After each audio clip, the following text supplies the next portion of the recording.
Alright guys, I got something else I want y'all to look at here. And well, here it is. Yep, that's green. Another green tractor. Doesn't belong to me, it's a demo, but it is a 5115R. So this is a 5000 series tractor. It's a little smaller than the 6000. But I tell you what, it's a really nice tractor. This one is actually, it's brand new, and they didn't have one with a loader on it, so I couldn't try the loader. But I can only put about 5 or 6 hours on it, so I'm going to do a little bit of bush hogging with it. I don't have any hay to do right now. I'm going to do some bush hogging with it probably tomorrow evening or something. Today's Friday, tomorrow will be Saturday. So it doesn't have any weight on it, doesn't have any fluid in the tires. It's a brand new tractor. Well, it does have 5 hours on it. I think they used it at like a hay day or something, like where they were doing they did some hay so people could come and try out their tractors and stuff like that. But this comes from James River Equipment.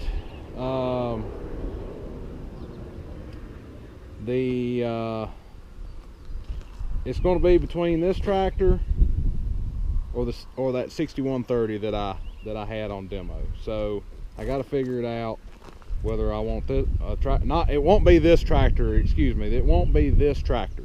It will be one that they're going to order it for me, and they say they could get it in 3 to 4 weeks most likely.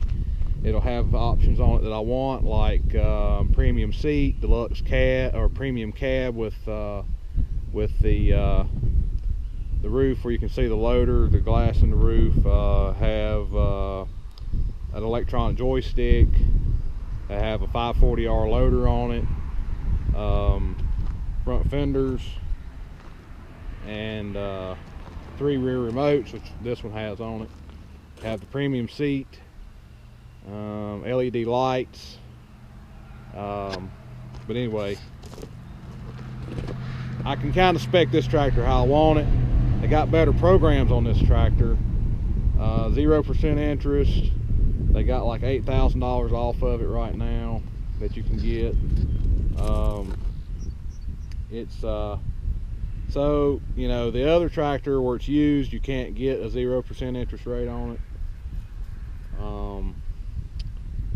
And obviously it's used, and it costs. I think they're going to be roughly about the same money, even with new 5R versus that used 6R. I guess the question is which one do I really need here to use? So anyway, here's, you know, it's got the PTO button, it's got the lift arm buttons, it's got 3 rear remotes. It's got really nice dust caps. I like these dust caps. It's got hoses to drain the oil away from the hydraulic couplings when you unhook them, instead of running down the back of the tractor. This one doesn't have cab suspension, but one I would order would. It's got that one in the middle is a signal light, but it's got LED lights on this one, on the sides, on the back. It just has 2 LED work lights on the front and then 2 headlights. But I think when you get the loader, you get a package with more lights. You can get loader lights and road lights too back here. So it'll have plenty of lights. I'll get in of course it does run DEF and diesel fuel, obviously. It does have a buddy seat in it. That would be definitely something I'll have so my wife and son can ride. Oh, this is pretty neat. I found this little deal under here. It's got this nice tray that you can put some tools and stuff in. It's pretty nice. And this right here, you can lay stuff in and it won't slide out because it's got this big lip. So that's neat. Anyway, it's a nice tractor. The cab is about the same size as the T5 cab. I know there's more room over here to stretch my leg out, and over here. can actually put my foot up on this brake pedal. T5 doesn't really give me any room to stretch out. I'm just kind of in here. There is no room over here at all to stretch out. But anyway, you got a cup holder and a tray over here. This is where the fuses are, so there's no need to go in there, hopefully. You just bring the steering column down and you can see there's no dash here.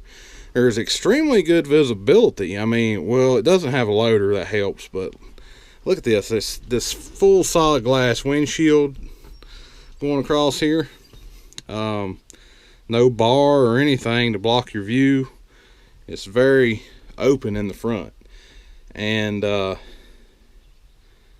yeah, and over here is the instrument panel. So I'll turn the key on so you can see the instrument panel, but it gives you basic information like fuel, depth, and engine temperature, what gear you're in, it's in park, and engine RPM, mile per hour. You put it in and out of park right here, by the way, by doing that right there, and that's pretty simple and neat. I like that. That's quick and easy. This transmission is super slick. It has the 32 speed transmission that you can put in auto mode, or you can choose what range you want, or you can choose C and D range or B, C, and D range, and then you can just shift through all of them by doing this. You do it by just, this is down and this is up, and if you want auto, you just do that and it'll shift for you, and you can set how fast you want it to go in auto by rolling this knob. So if you want it to go to a certain speed, you roll that knob. Now there's all kinds of stuff that you can change by selecting like transmission or engine, and it pops up down here. Like I'll push transmission, and you can see you can adjust your shuttle harshness by dialing the knob. Like if you want to change direction softer or easier, you can do that. There's just a lot of stuff that I don't know about yet because I haven't read anything about it, and yeah, I just don't know. But I do know that it's got a lot of nice features. It does have the economy PTO. You get to it here. It does have 1000 RPM PTO. Here's your electronic draft control or linkage control. Three spool valves. PTO, obviously. The radio would go here. It does not have radio. The one that I would order would have, with the premium cab, it would have a Bluetooth stereo, and it also in the cab, it would be glass here so you can see up, but then it has speakers on each side in the front. I think it has more speakers in the rear, and it also has a subwoofer. I don't know where the subwoofer is. I don't know if it goes behind the seat or it goes in the cab, but it's got like a premium sound system in it, so you can thump it.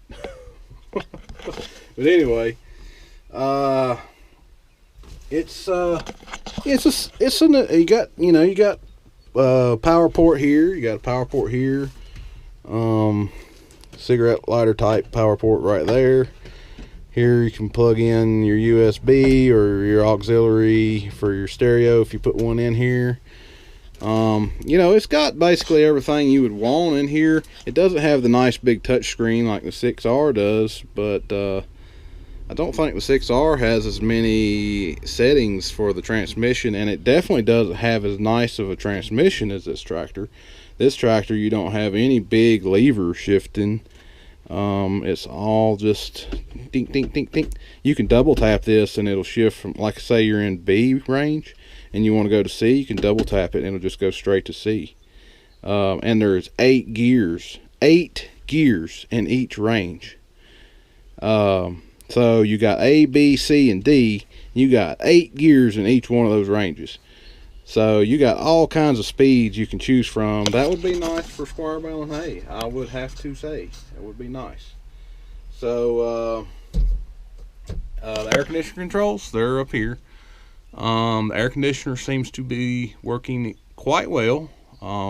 It's not really hot today, but on low it was keeping it rather comfortable in here. There's 6 vents, six big vents, and then you got these little bitty defroster vents in here for the glass. And I'm going to assume this is probably for, I really don't know what these are for. Maybe they were speakers or maybe they're air intakes. I don't know. So to be continued. Look, there's a mic for your Bluetooth radio if you put one in here. So it comes with that in this tractor. But anyway, light controls are here and wiper controls are here. I wish tractor manufacturers would, and New Holland's like this too, park the windshield wiper over here, because when you're mowing hay and stuff, you have to sit here and look at the windshield wiper all day. So park it over here, out of the way. Anyway, that's the only thing I could find to complain about right now.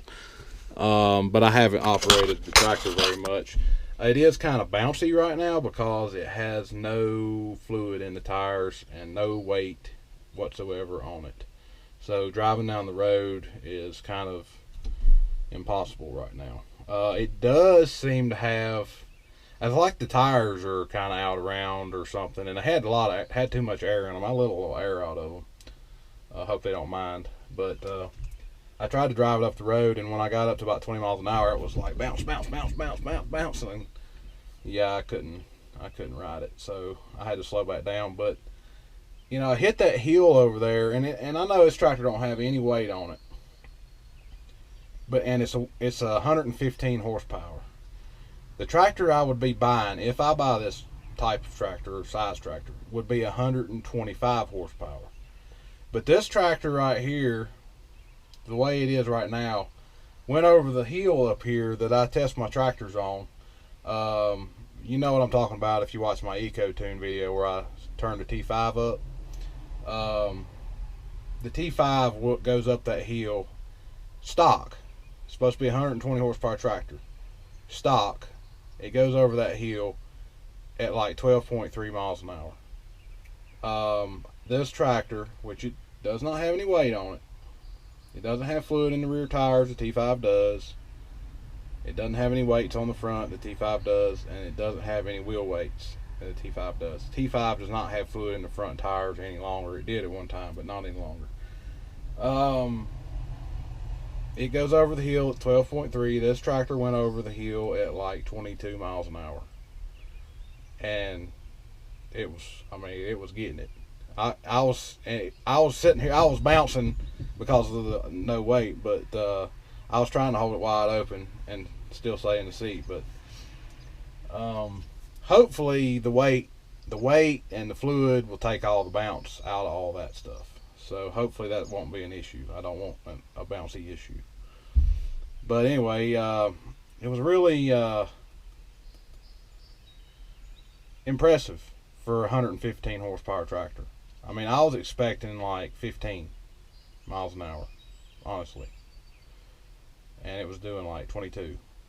So the 6130R, which is a heavy tractor, it was doing like it had fluid in the rear tires and a loader on it. It didn't have fluid in the front tires or weights on the front, but it had the fluid in the rear tires, and it's got the cast wheels. It didn't have wheel weights, but it would go over the hill like 21, which was super impressive to me. To be that big of a tractor and with a 4-cylinder engine in it, it would go over, it would get it. So it's down to the Massey Ferguson's out of the race.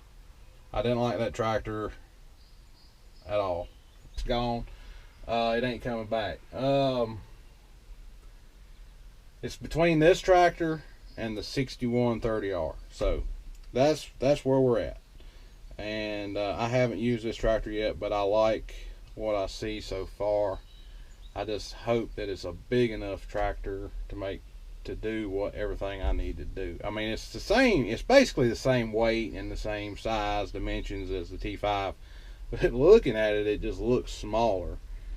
I don't know why it looks smaller, but really, it's not smaller.